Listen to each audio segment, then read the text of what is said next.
Nous voulons décrire la forme générale des équations aux dérivées partielles du deuxième ordre et les catégoriser, les répartir selon leur linéarité.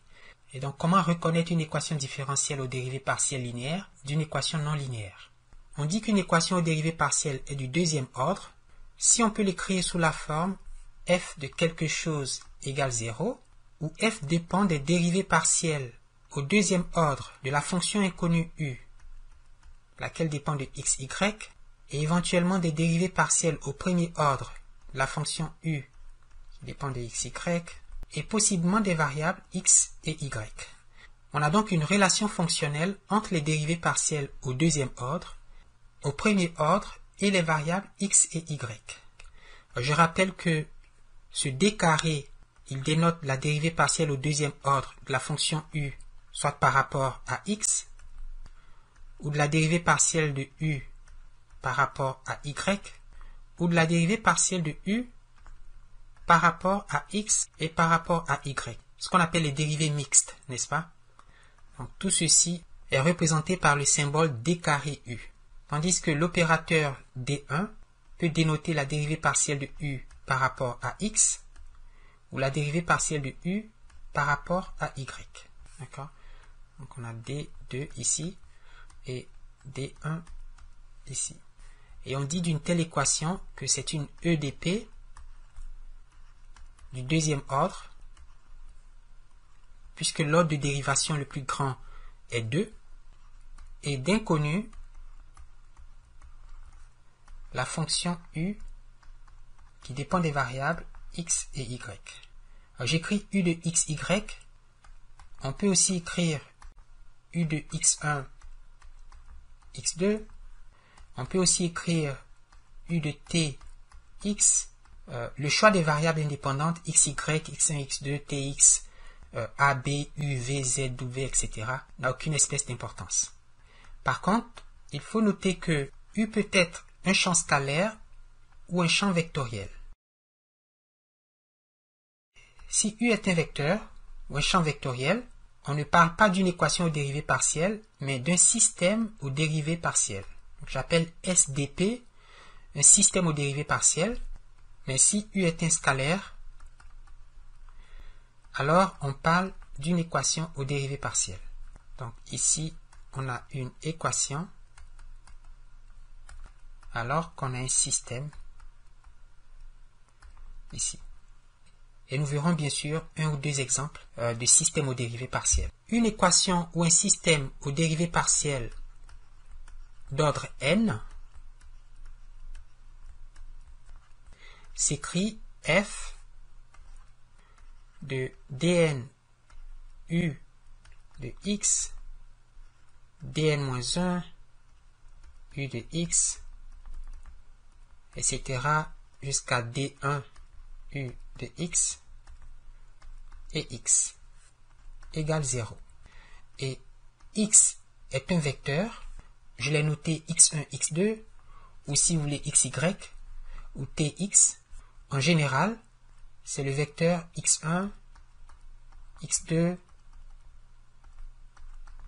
jusqu'à xp, et c'est-à-dire que x appartient à l'espace vectoriel Rp, u pouvant être un champ scalaire ou un champ vectoriel, ce qui conduit à une équation aux dérivées partielles ou un système aux dérivées partielles. Et lorsque n égale à 2, alors on a une équation d'ordre 2.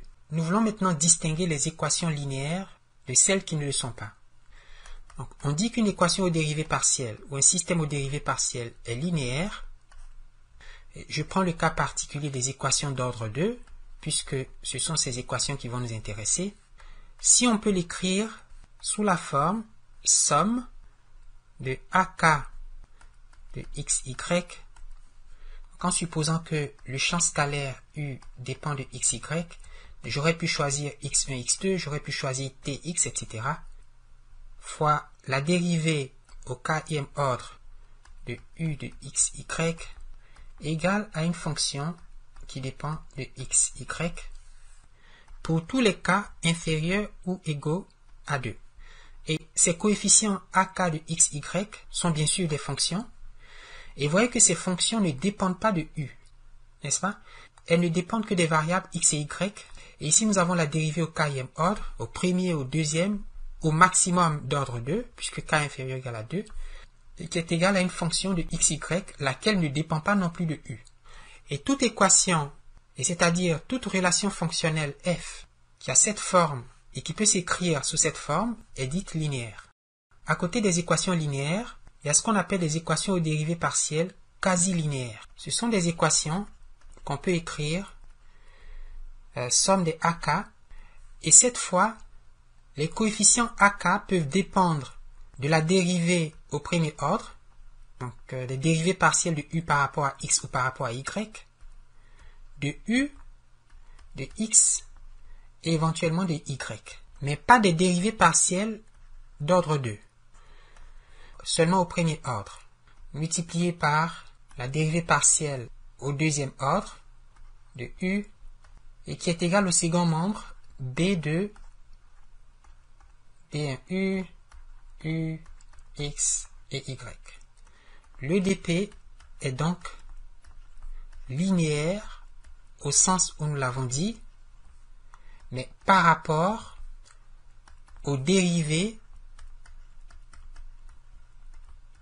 de la fonction u, mais du plus grand ordre, et c'est-à-dire du deuxième ordre. La quasi-linéarité, c'est la linéarité par rapport au terme d de u. Alors, on dit que l'équation est sémilinéaire